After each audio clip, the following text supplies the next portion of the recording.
há pessoas que ainda vivem e que testemunharam esse fenômeno.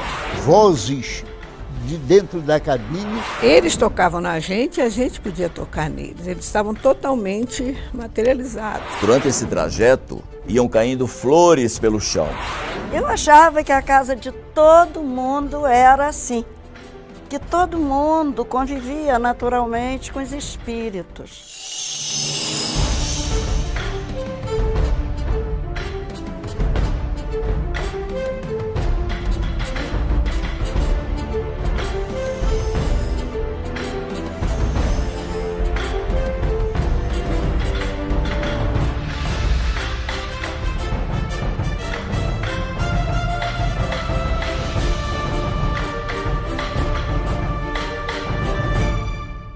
Peixotinho foi um jovem cearense, nascido em Pacatuba, uma cidadezinha do Ceará. Meu pai era muito brincalhão. Teve brincadeiras até severas demais, mas no início assim, cortou o bigode de um colega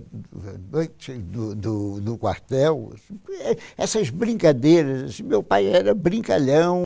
Ele dizia isso: espírita tem que ser alegre, porque a oportunidade da reencarnação é uma dádiva que o Pai nos dá.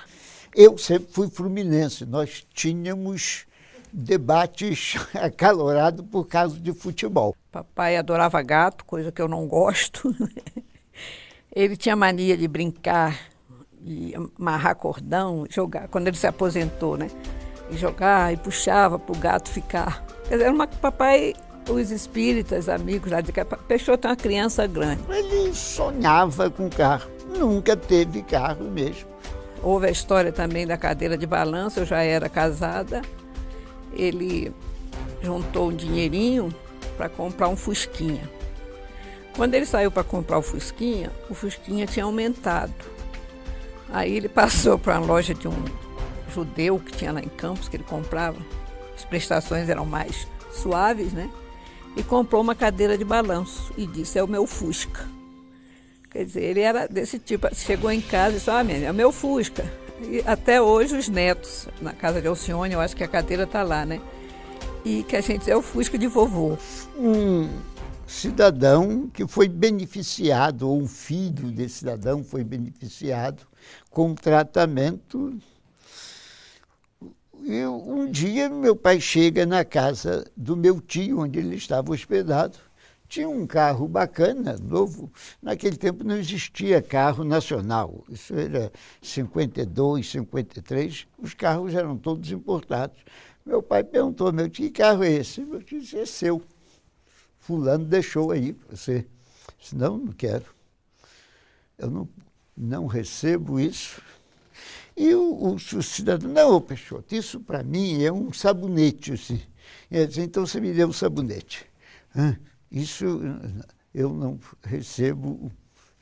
Você foi beneficiado através do meu intermédio. Isso eu não posso receber de forma nenhuma e não recebeu. Nunca conseguiu, tirou carteira de motorista e tudo, mas nunca conseguiu ter o carro dele.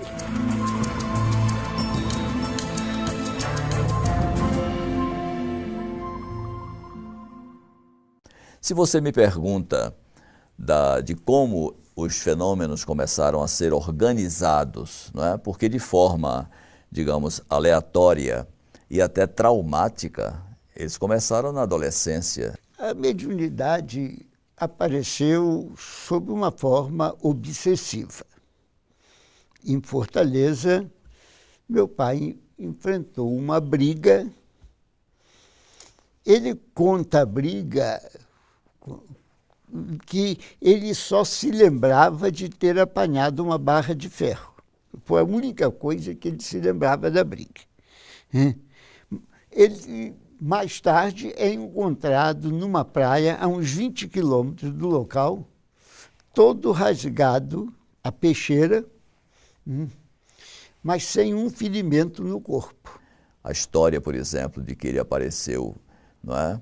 O corpo dele apareceu numa praia distante 20 quilômetros de onde ele teria estado antes, né? E realmente com sinais fortes de agressão, essa história poderia naturalmente ter, né, levado a sua vida. A catalepsia e uma paralisia, em que ficou 6 meses paralítico. E foi curado com passes e água fluida, apenas por Viana de Carvalho. Graças a Deus, eu hoje louvo e agradeço muito ao Espírito Viana de Carvalho, porque foi Viana de Carvalho quem encaminhou aquele jovenzinho em época de explosão mediúnica e deu essa retidão, né, essa fidelidade a Kardec e a Jesus. Viana de Carvalho era uma figura muito querida em Fortaleza e muito combatida pelo clero da época, porque ele tinha 2 lideranças que a igreja não tolerava. Ele era o grão-mestre da maçonaria e era o grande orador espírita. A questão Baby, minha mãe, era impossível, né, desvincular esses dois. Eles com temperamentos tão diferentes, né, até opostos em muitas coisas, eles encontraram os pontos comuns, que era a mesma busca de espiritualidade. E nessa busca, um amparava o outro, né? Um foi esteio do outro. Minha mãe, com um jeito mais franco, mais sincero, defendia muito meu pai daquelas criaturas que se beneficiavam da mediunidade dele e depois ficava insuflando a vaidade nele. Peixotinho, você é isso, você é o melhor médico do mundo. Você... E minha mãe cortava isso, às vezes, de forma muito incisiva. Sabe, não permitia que os bajuladores, que em geral são os que derrubam os médiuns e depois são os primeiros a afundar, mamãe não permitia que essas pessoas insuflassem a vaidade no meu pai. Baby, sua esposa, tinha também muito cuidado com os elogios. Estávamos um dia conversando na cozinha e Peixotinho na sala, com um homem chegado do Rio. Ouvimos quando este disse: Peixoto, você pode se considerar o maior médium do Brasil. Baby aproximou-se de imediato e disse calmamente: o senhor está enganado. Ele não é o maior médium do Brasil. É o maior médium do mundo. Agora é só colocá-lo numa vitrine com esses dizeres em cima, para que todos vejam e esperar que ele caia abatido pela vaidade. O que ele é mesmo, meu senhor, é um espírito faltoso, como todos nós, a quem Deus doou essa mediunidade como meio de pagar os seus débitos.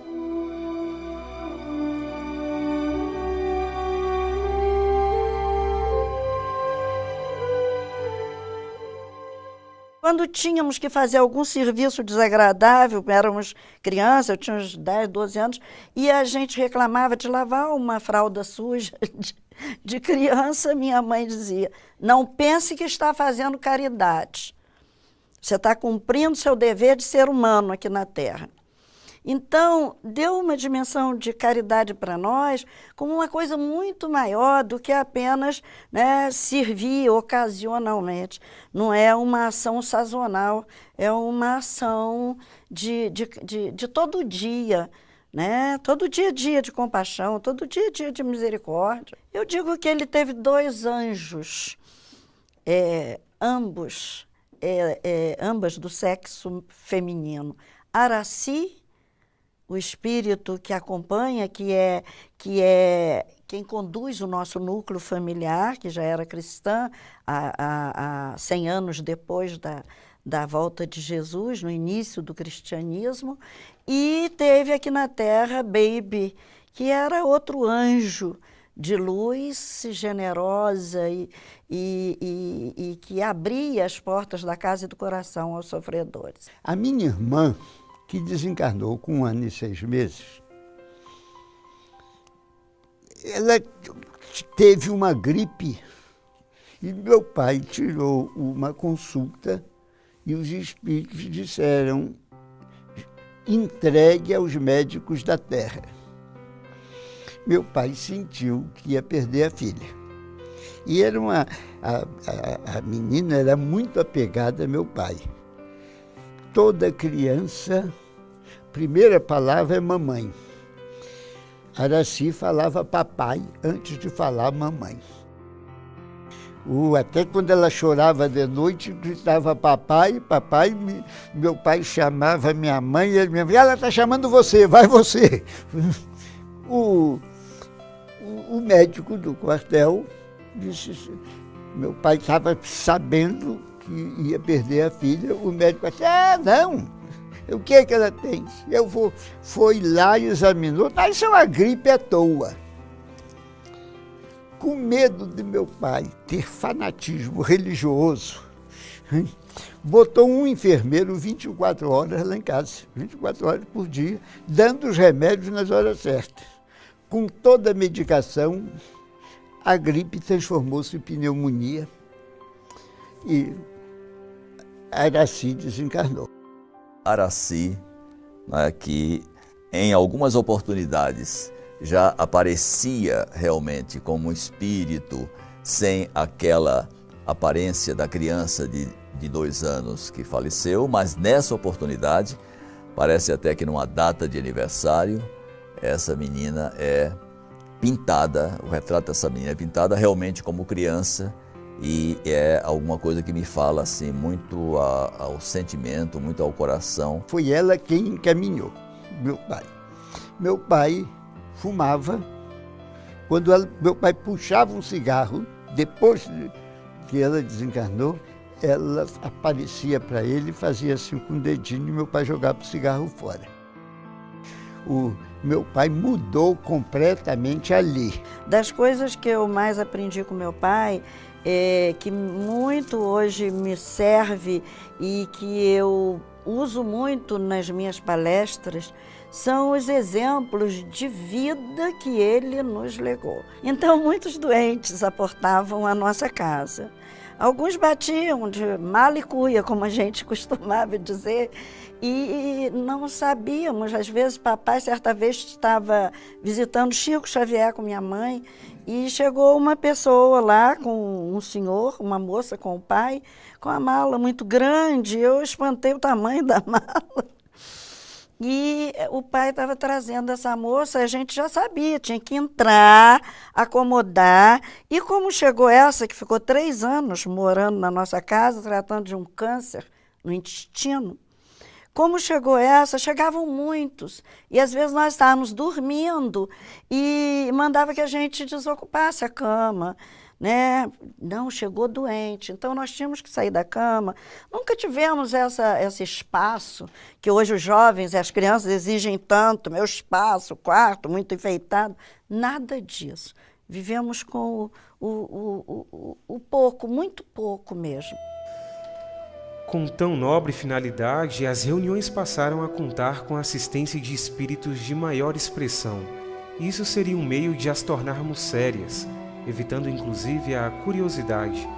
Diziam os espíritos que teríamos antes de tomar chá de banco, como apelidavam as reuniões isentas da presença de fenômenos de efeitos aparentes.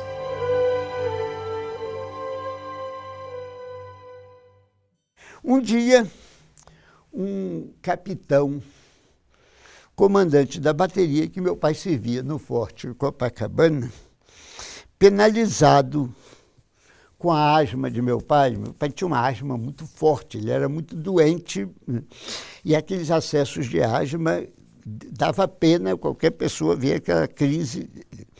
Esse capitão disse, Peixoto, olha, eu não acredito muito nessas coisas, mas existe aqui no Rio, todo mundo fala, lá na rua Moncorvo Filho, em frente à Policlínica do Exército, existe um homem, um médium que está fazendo curas maravilhosas. Toda a cidade está falando isso. Por que você não vai lá? Às vezes você consegue cura, não custa tentar isso. Meu pai ficou quieto, disse, eu vou tentar, mas não. E dizia para nós, se eu disser que sou eu, ele disse, isso é mentira, porque se ele pudesse curar alguém, curava ele mesmo. Meu pai era a prova.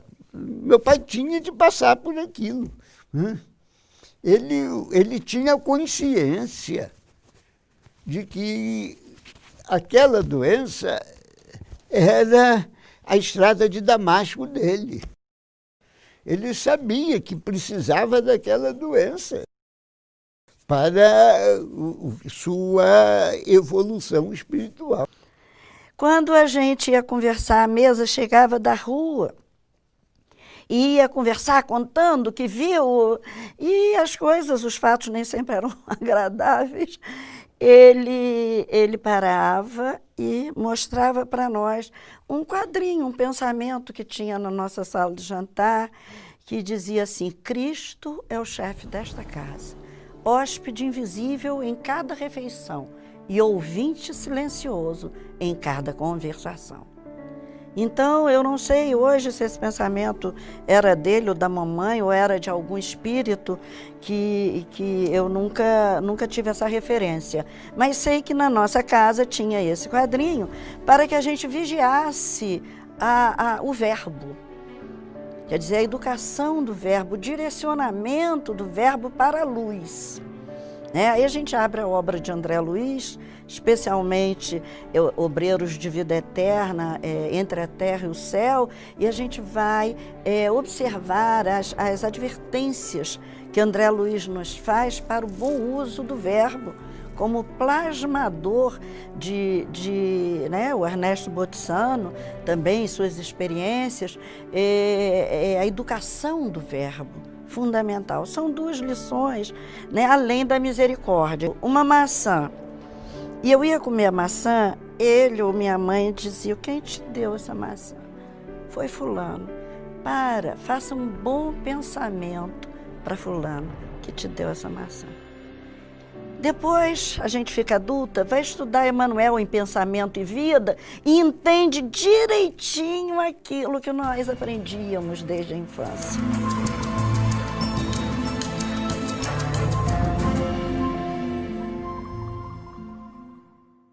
A materialização dos espíritos é exatamente a corporificação, né, que é obtida através da liberação de uma matéria pelo médium de efeitos físicos, matéria essa que foi objeto de estudos, inclusive por grandes figuras do mundo acadêmico, né, do século XIX. Inclusive, o próprio nome desta matéria, ectoplasma, foi sugerido por Charles Richet. Desde criança, nós estávamos na nossa oração diária e os espíritos nos jogavam as flores que solicitássemos. Então, um queria rosa, outro queria margarida, cada um escolhia suas flores. Eu, muito curiosa, a vida toda fui muito curiosa, eu queria ver de onde vinham as flores e ficava olhando, querendo descobrir aquele fenômeno. Mas, às vezes, as flores vinham na horizontalidade e aqui, jogavam assim no meu rosto e caía a flor que eu pedia aos espíritos. Começava a reunião, os espíritos começavam a se materializar, o barulhozinho na cabine, muitas flores também. Teve uma certa reunião no André Luiz, que eles davam uma flor de uma cor para o homem, outra cor para a mulher, em plena escuridão. Sem a liberação de ectoplasma, não é possível a materialização. Os espíritos podem se tornar visíveis através de outros recursos, porque sabe que existe a mediunidade da vidência, não é? Existe o fenômeno da dupla vista, então os espíritos podem realmente se tornar visíveis. Olha, reuniões, às vezes, do Araci, do André Luiz, começava às 8h, não tinha hora para terminar.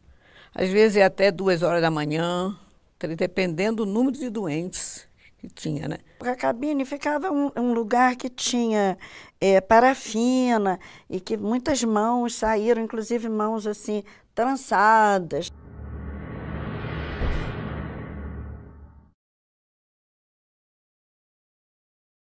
São moldes que foram feitos dentro das reuniões de materialização. Então nós temos aqui essa peça maior, que são duas mãos entrelaçadas, do José Grosso e do Moisés Donec, sendo que a de baixo é que é a do Zé Grosso. e foram feitas em 26/12/1947. Essas outras mãos são de outros espíritos aos quais nós não guardamos, eu não posso dizer de quem sejam. E temos aqui o disco, que é amassado. Tá? Somente os espíritos poderiam fazer isso sem quebrarem. Pedras que foram transportadas até da Ásia. E temos aquela mãozinha dali que eu acho que é da esposa do seu Fonseca, Antônio do Fonseca. O seu Fonseca era um frequentador da casa? Ele é o frequentador e não é fundador, mas ele vem logo depois, é quem conseguiu esse terreno para que nós pudéssemos, vamos dizer, comprar. Àquela época com muita dificuldade.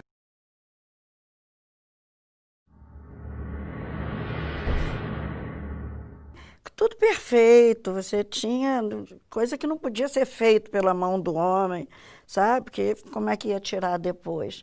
Então, e ali na cabine os espíritos trabalhavam, ninguém tinha acesso à cabine. Papai ficava trancado na cabine e ali aconteciam, era o trabalho da espiritualidade.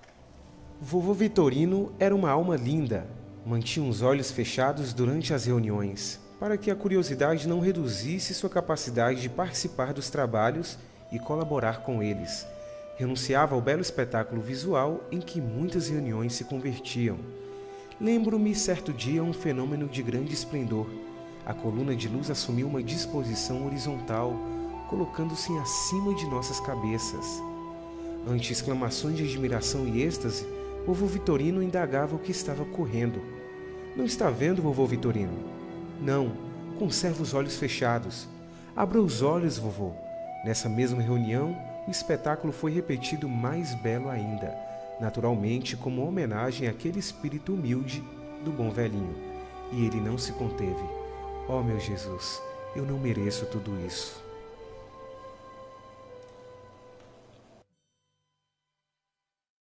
Eles tocavam na gente e a gente podia tocar neles. Eles estavam totalmente materializados, né?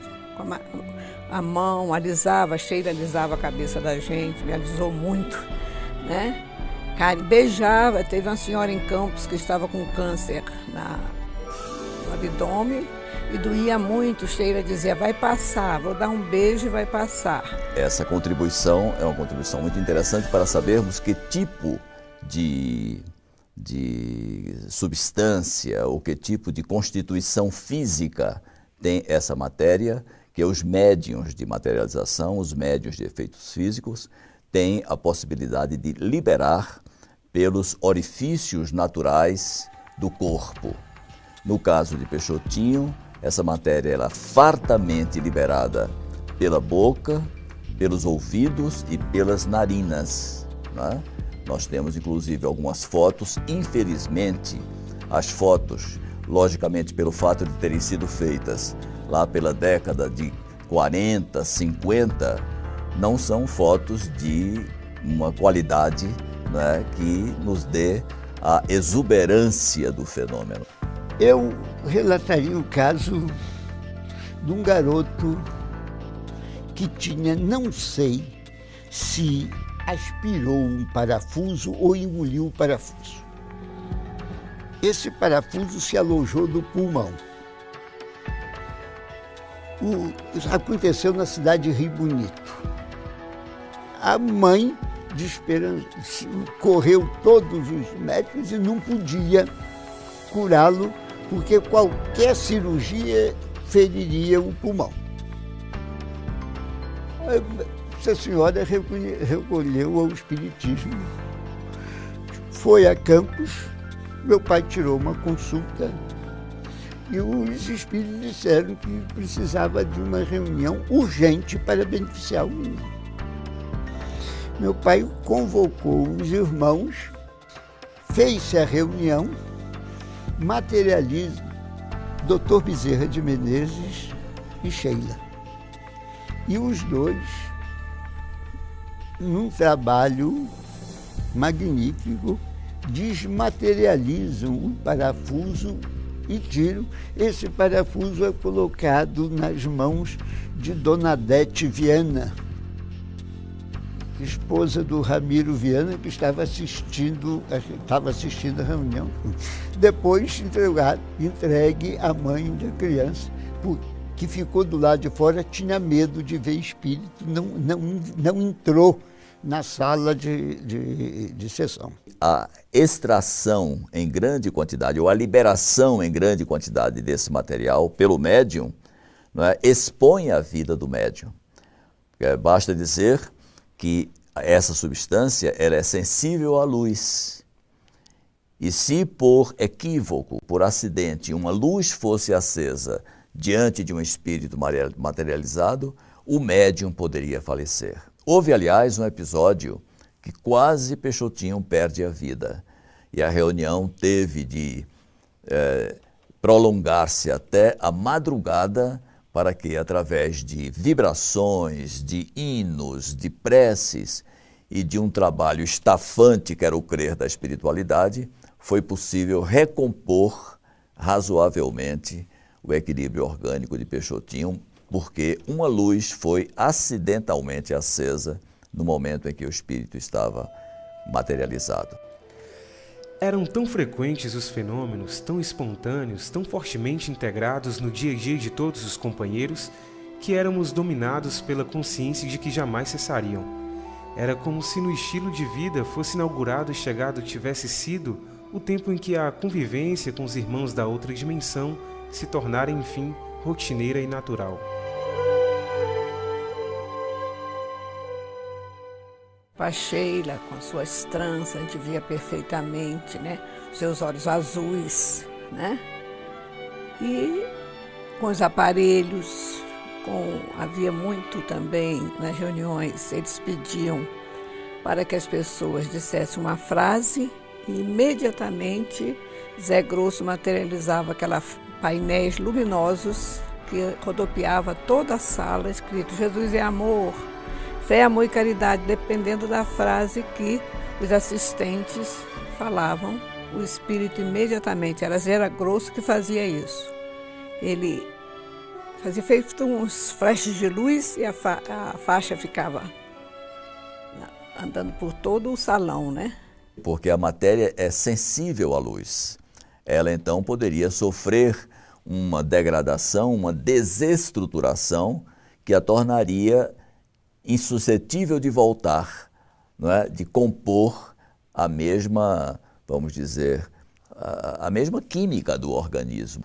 O William Crookes manteve em sua casa durante 3 anos uma médium e conviveu com o espírito, não é? Durante 3 anos e realmente realizou inúmeras experiências que dão assim uma base sólida, uma base científica, infelizmente ainda não aproveitada pela comunidade acadêmica, porque infelizmente esses assuntos todos são tratados ainda como crendices ou alguma coisa ligada ao misticismo, quando nós, na verdade, sabemos que o espiritismo nada tem de místico. O espiritismo realmente tem uma base muito sólida, até porque é o grande desafio que nos é proposto de construir a nossa fé com base na razão.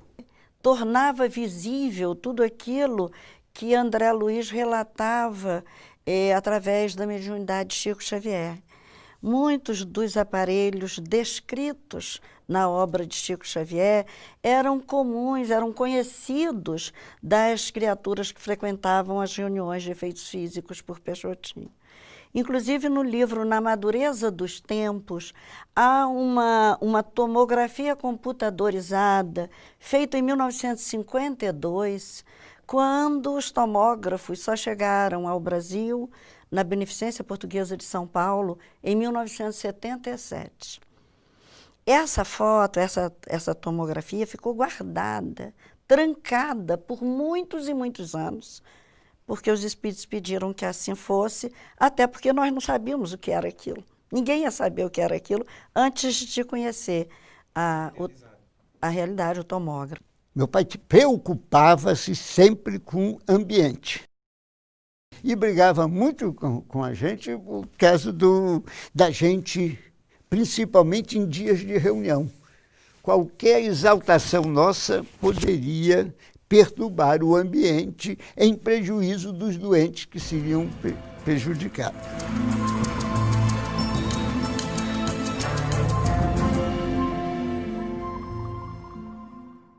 Uma mediunidade daquele porte não se consente numa pessoa que não esteja, vamos dizer, moralmente, que seja moralmente inatacável, né?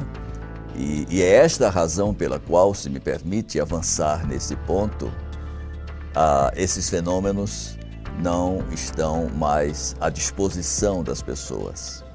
Aqui foi deixado um depoimento interessante sobre o ambiente. É muito difícil realmente criar-se um grupo de pessoas que sejam capazes de oferecer sistematicamente, de oferecer rotineiramente condições para que fenômenos desse tipo aconteçam com a regularidade com que aconteciam os fenômenos através de Peixotinho e direcionados sempre para uma finalidade nobre, exatamente em função das grandes necessidades de consolidação do pensamento espírita no Brasil. As materializações que aconteceram em Peixotinho não eram gratuitas. Todas as reuniões realizadas com Peixotinho na cabine tinham por escopo o benefício de pessoas necessitadas fisicamente, a maioria das quais já tendo enfrentado todos os recursos da medicina e tendo apresentado um quadro realmente resistente aos tratamentos convencionais. Tem uma foto que mostra a materialização do espírito Carlos Augusto. Era um jovem, um adolescente, que morreu vítima de um desabamento do cinema Rinque, na cidade de Campinas, no estado de São Paulo, no dia 16 de setembro de 1951. Ele, através de Peixotinho, materializou-se da forma como pode ser vista na fotografia, e nós juntamos, inclusive, uma fotografia, a última fotografia tirada por esse menino, né, quando vivo, e as pessoas podem perfeitamente cotejar a fotografia com a aparição, não é?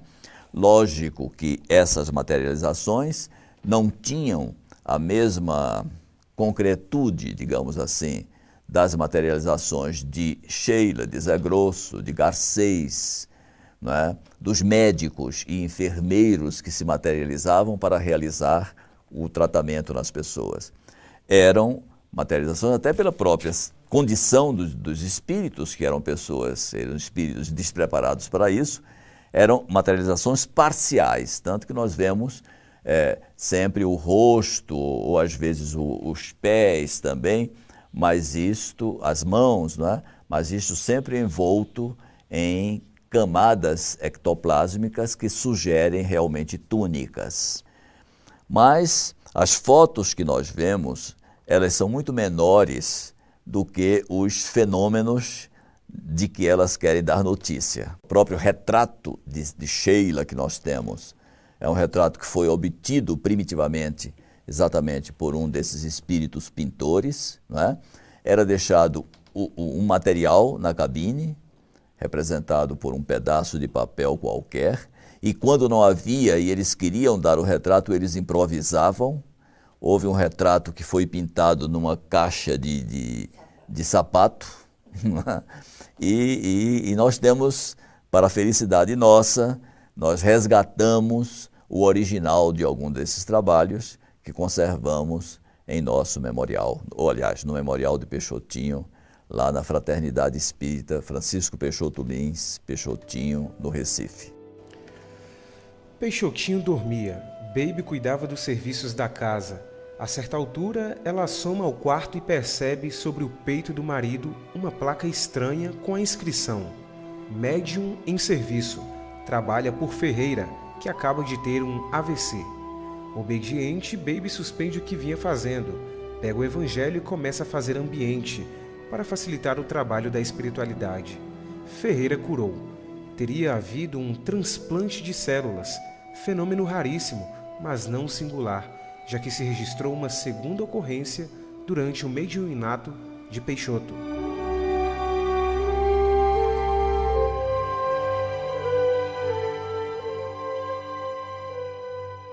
era geralmente assim, né? Agora surgia Dr. Bezerra, que vinha com seu gorrinho, com seu bastão, né?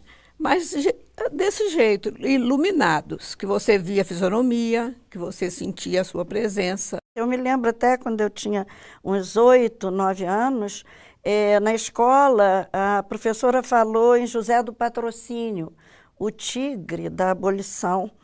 E eu, meio exibida, disse logo, eu conheço.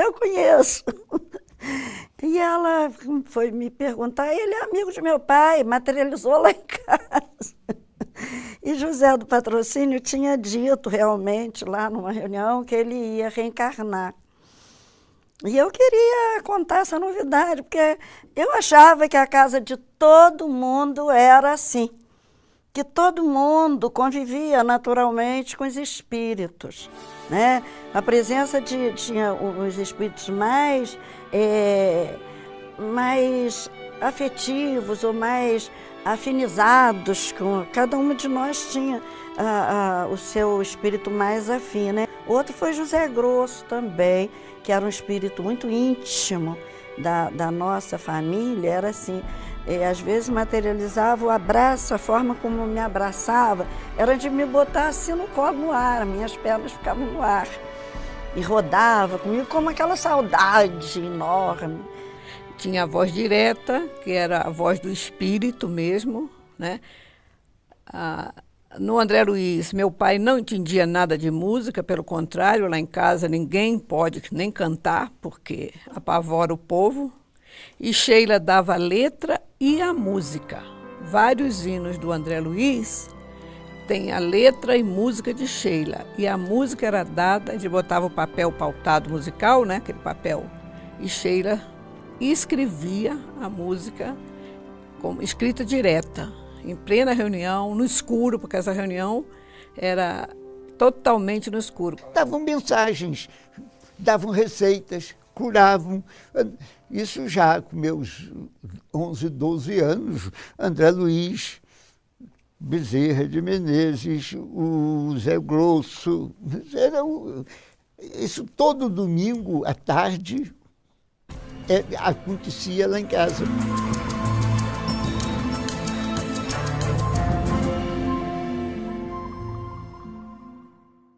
Uns não são tão conhecidos fora, mas dentro das cidades onde Peixotinho atuou, mediunicamente, são conhecidos. Nina Aroeira, que fora noiva do professor Clóvis Tavares, que foi um grande escritor espírita, um grande orador espírita. Fidelinho era quem desenhava. Nós conhecemos muitos espíritos que foram desenhados na cabine por Fidelinho. Tongo foi um espírito, era um japonês, que desenhava o rosto dos demais espíritos. Sheila é conhecidíssima hoje, até fora do Brasil. Em Macaé, a cidade inteira sabia que era uma cidade pequena, comentava-se, porque principalmente quando apareceu a Sheila, que não apareceu com esse nome Sheila, apareceu com o nome Seila. Nós estávamos em guerra com a Alemanha e qualquer nome em alemão geraria inquérito. Então, a Sheila assinava Seila. Daí eu ter uma irmã, nascida nessa época, que tinha nome de Seila, em homenagem a esse espírito, que só passou a assinar Sheila depois do fim da guerra. Dona Maria José Leite, que era casada com, nessa época ele era capitão, ela foi numa reunião no André Luiz, já eram espíritas, e ela pediu a Sheila, que ela tinha muita vontade de engravidar e não conseguia, né, ter filhos.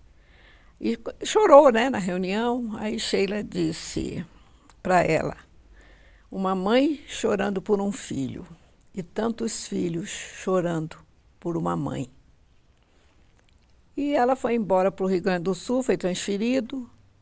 Ela já voltou do Rio Grande do Sul com o nenê que ela teve lá, e com uma que ela adotou. Passou no Rio, a mamãe gostava muito dela, ela ia muito lá na nossa casa. no Rio, na Fortaleza de São João. Depois ela foi para Fortaleza e fundou o Nosso Lar em Fortaleza, que ela tinha filho de mês em mês, porque botavam na porta e os primeiros ela registrou como filhos, mas depois não pôde mais, porque todo mês ela ia registrar, né? E ela criou bem umas 300 crianças lá no Nosso Lar de Fortaleza, uma obra maravilhosa. E há um episódio muito interessante para dar a você a ideia dessa luminosidade, que foi numa das materializações de Sheila. Sheila materializa-se e caminha pela sala. Caminha iluminada e ela é vista caminhando, né? Em determinado momento, ela apaga um pouco e recobra a luz um pouco adiante. Essa reunião parece que foi testemunhada por Chico, não é? Então, ao fim da reunião, um dos participantes, tendo observado essa perda de luminosidade, pergunta, parece que ao próprio Chico, por que aquela perda de luminosidade e a recuperação da luminosidade a seguir. E Chico, então, explica que no momento em que ela perde a luminosidade, ela passava por uma pessoa presente à reunião que não estava devidamente concentrada. Era um homem que estava um tanto, vamos dizer, massacrado por problemas de ordem, parece que econômica ou financeira, e ele não conseguiu se desvencilhar dessas preocupações durante a reunião, nem diante de um fenômeno desse tipo. É quando eu digo a você, o fenômeno, às vezes, é pouco persuasivo, dependendo do estado espiritual da pessoa. Bendita asma que me liberta. Ouvíamos dizer ao fim de cada crise que nos parecia interminável, enquanto guardava no bolso a sua bomba dispineial, que lhe aliviava a crise. Eram horas de muito sofrimento para nós. Lembro-me das convocações que as irmãs mais velhas nos faziam nessas horas para que orássemos juntas. Orávamos sempre, como era de hábito em nosso lar. Sheila foi um espírito que o grupo de Peixotinho, ainda em Macaé, chegou a fazer as orações para Sheila antes de desencarnar. Sheila desencarnou na Segunda Guerra Mundial, não foi na Primeira, foi na Segunda Guerra Mundial, e reencarnou sob a proteção do grupo de Macaé, Grupo Espírita Pedro. Fez a oração para ajudá-la no processo de desencarnação, porque o irmão pediu, o irmão dela já havia sido fuzilado, e pediu para que ela fosse, para que orassem por ela. Inclusive, naquela época, isso foi um fato, porque eles sabiam em Macaé a hora exata em que a Alemanha seria bombardeada. E meu pai era militar, ele não podia saber dessas coisas, né? Mas sabiam pelos espíritos que ela ia desencarnar, e ela foi socorrida imediatamente por causa do clima de guerra, tumultua muito a atmosfera do planeta, e precisava de muita oração pelos méritos dessa criatura. Ela já era uma alma muito iluminada antes de ir para a vida espiritual. O caso mais marcante para o meu pai não foi cura, não teve cura. Foi o caso de uma moça chamada Ledinha, uma moça de situação financeira muito boa, que teve lepra, estava com lepra. E ela chegou no André Luiz, no Rio, e disse que ela dizia à família: se essas manchas que eu tenho no corpo for lepra, eu me suicido. Eu não quero ficar leprosa, eu não aguento ser leprosa. E foi bater lá no André Luiz. No André Luiz, Sheila veio materializada e disse para ela: Ledinha, você tem lepra. Você é doente, você está com lepra, mas não pode fugir pela porta do suicídio, porque já é a terceira vez que você vem com essa prova e foge através, né, se suicidando. Olha eu não estou morta, olha a minha aparência. Mostrou-se para ela, né, toda, né, o meu rosto, o cabelo e tudo, né. Aí Ledinha diz, pode ter certeza que eu não vou me suicidar. Foi para casa, naquele tempo os pais dela, ela tinha recursos, não colocou no leprosário. Construíram um quartinho nos fundos e ela ficou lá. E eu, quando eu ia ao Rio com o papai, sempre o papai telefonava para ela. E uma vez ela disse para papai, Peixotinho, graças a Deus eu já estou cega, porque agora eu não vejo mais a deformidade no meu rosto. Papai considerava isso a maior cura feita pelo intermédio dele, porque foi a cura do espírito, né? E evitou que a Ledinha se suicidasse. O fenômeno mediúnico em si, ele é muito pouco persuasivo. Qualquer pessoa poderá dizer que o respeitabilíssimo Chico Xavier, ainda que impactando as pessoas com a qualidade de sua comunicação, estaria, vamos dizer, mistificando, ou produzindo algo que fosse efetivamente dele e atribuindo a autoria desse texto a um espírito que estivesse ditando naquele momento para a sua psicografia aquela obra. Qualquer pessoa pode dizer. Então, é necessário realmente, para que o fenômeno tenha substância, para que o fenômeno realmente nos emocione, nos impacte de forma positiva, que nós levemos para o ambiente das reuniões uma fundamentação teórica. Era essa a intenção do Sr. Allan Kardec. Pelo fato de não serem persuasivos em si mesmos, eles não têm essa possibilidade de realizar a grande conversão. Aliás, se fenômeno pudesse converter, o número de cristãos nos momentos iniciais do cristianismo seria realmente muito maior do que foi.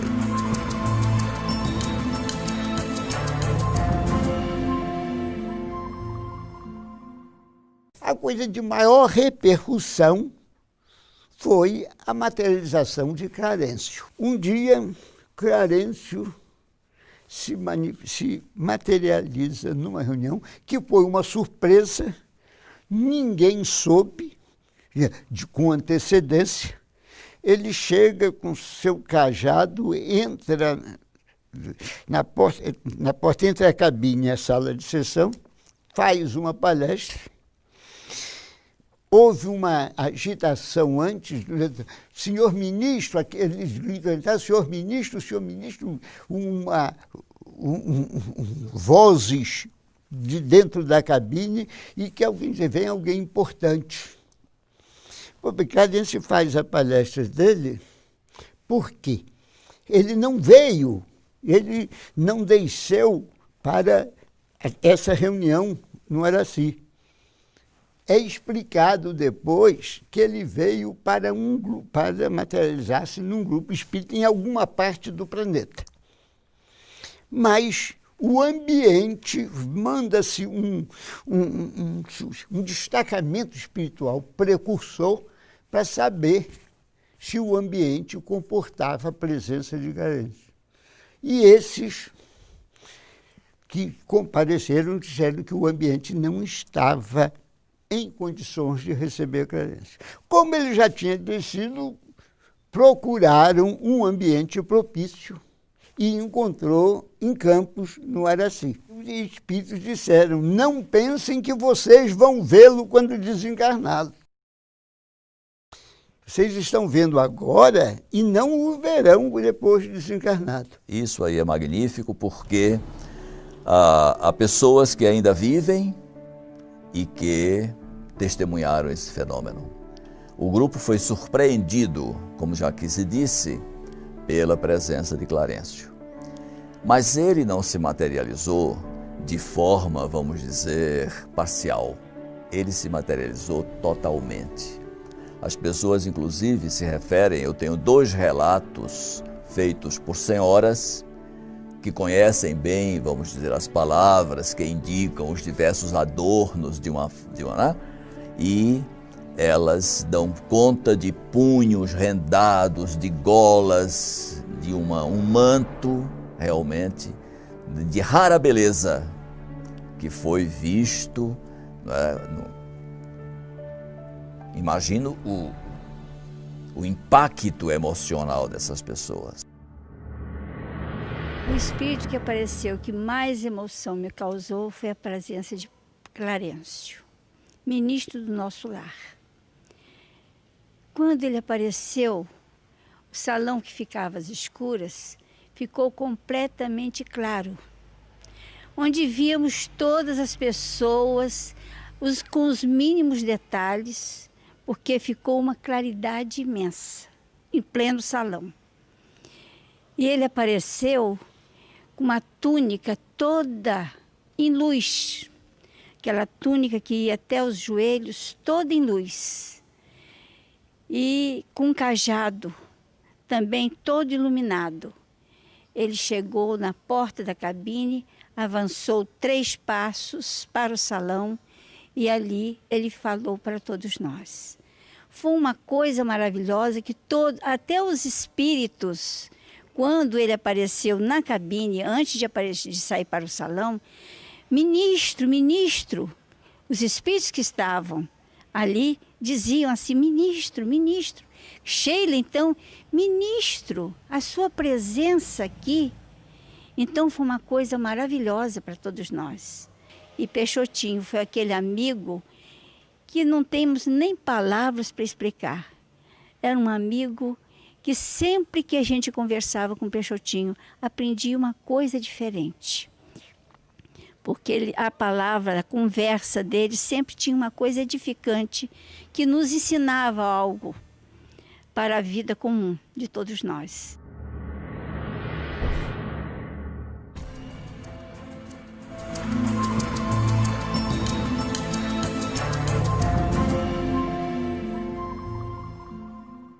O objetivo desses fenômenos é, numa época em que veio ao mundo 3 medianeiros distintos, Chico Xavier na psicografia, Divaldo Franco na palavra e Peixotinho na mediunidade de efeitos físicos. Então esses 3 elementos são importantes para essa fase de expansão da doutrina espírita, que hoje, naturalmente, graças a esses trabalhos, está numa fase de consolidação.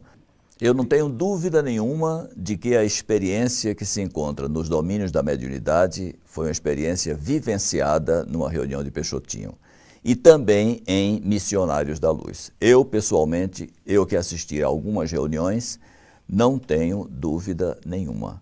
Olha, realmente isso aí é um ciclo. Alguns fazem essa mesma pergunta em relação, por exemplo, à mediunidade de Chico.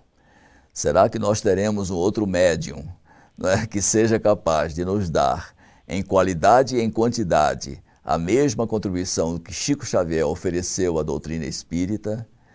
Aí eu sempre respondo a essas pessoas, olhe, esses ciclos são ciclos tão fechados em si mesmos, que quando eles cumprem o seu papel, eles se esgotam, né? Hoje em dia, deveremos estar mais empenhados, recebendo o contributo, a notícia desses fenômenos, em espiritualizar a matéria e não em materializar o espírito.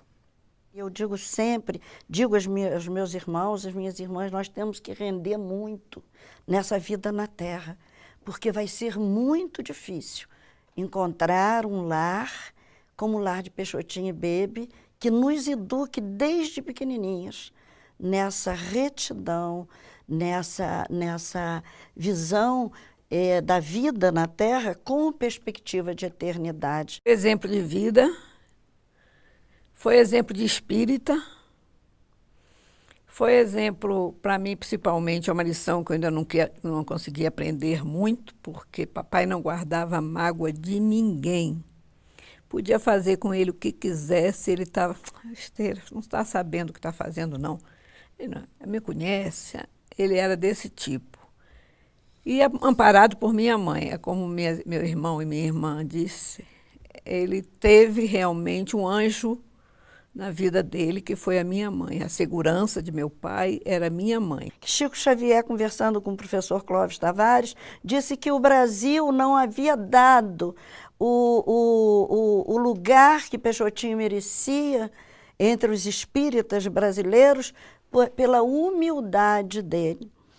Aí tirou do paletó, nessa ocasião, um retrato e mostrou ao professor Clóvis Tavares uma das vezes que ele foi a Campos. E mostrou ao professor, está aqui, o grande medianeiro com quem eu convivi nessa vida. Eu digo sempre, olha, Chico nunca mais voltou a sorrir desta maneira. Exatamente numa oportunidade em que estava junto com o nosso Peixotinho. Ele, na verdade, tinha por Peixotinho um afeto de pai. Há um episódio muito interessante que nós mencionamos em nosso livro, eu chamo até de Chão de Flores, que foi um trajeto feito pelo grupo Peixotinho, Chico Xavier e outras pessoas que tinham viajado, inclusive do Rio, acompanhando o Peixotinho, para reuniões de materialização que houve lá com a presença de Chico. Durante esse trajeto iam caindo flores pelo chão, né? E essa era a alegria que o nosso Chico experimentava com a presença de Peixotinho. Era esse otimismo que ele deixou para a gente, a certeza da doutrina, porque ele e minha mãe viveram intensamente a doutrina espírita na mais pureza que a doutrina exige, que nós ainda tentamos ser iguais, mas não conseguimos, porque é difícil.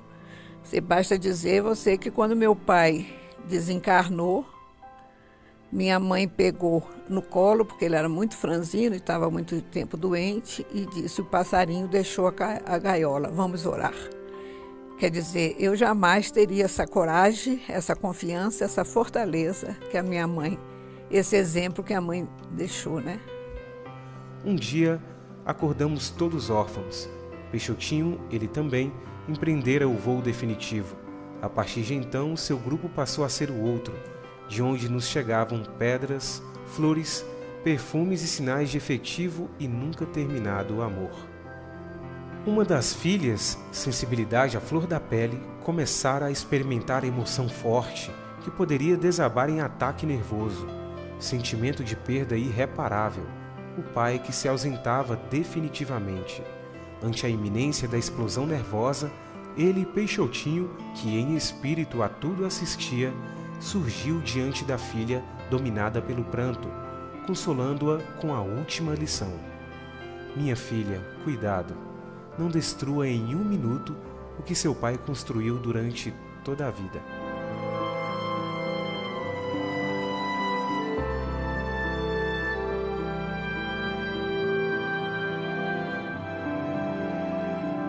Peixotinho e Bebe são na minha vida o marco do meu caminho de retorno à casa do Pai. Sei que posso cair muitas vezes, mas que eles tenham a certeza que a semente que jogaram no meu coração germinou